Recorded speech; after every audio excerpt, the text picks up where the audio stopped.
I think the best thing you can do with regards to your conscientiousness is to set up some aims for yourself, goals that you actually value. You're going to have to put some effort into your life, and you need to be motivated to do that. And so what are the potential sources of motivation? Well, you could think about them in the big five manner. You know, if you're extroverted, you want friends. If you're agreeable, you want an intimate relationship. If you're disagreeable, you want to win competitions. If you're open, you want to engage in creative activity.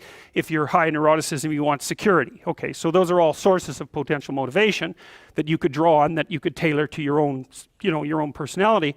But then there are dimensions that you want to consider your life across. And so we ask people about, well, if you could have your life the way you wanted it in 3 to 5 years, if you were taking care of yourself properly, what would you want from your friendships? What would you want from your intimate relationship? How would you like to structure your family? What do you want for your career? Well, how are you going to use your time outside of your job?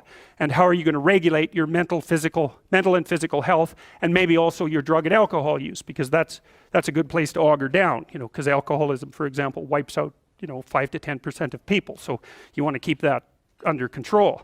And then so maybe you develop a vision of what you would like your life to be, and that associates the goal. Once the goal is established, and then you break down the goal into micro processes that you can implement. The micro processes become rewarding in proportion, in relation to their causal association with the goal, and that tangles in your incentive reward system. We talked about the dopaminergic incentive reward system, and that's the thing that keeps you moving forward.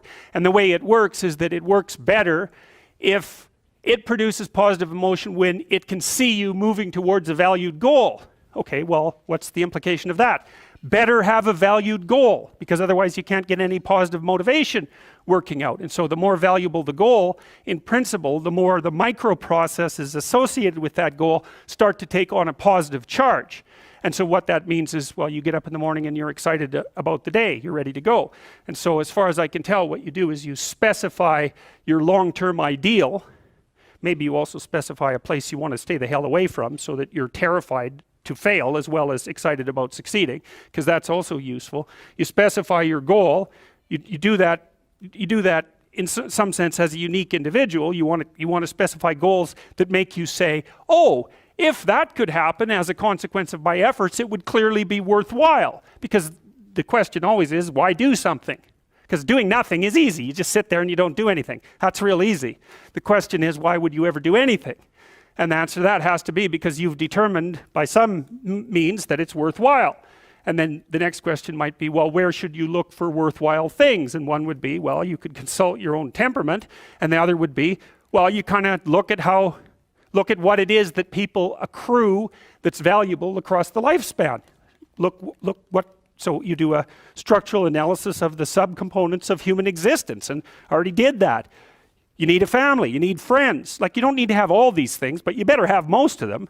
Family, friends, career, educational goals, plans for, time outside of work, attention to your mental and physical health, etc. That's what life is about. And if you don't have any of those things, well, then all you've got left is misery and suffering. So that's a bad deal for you.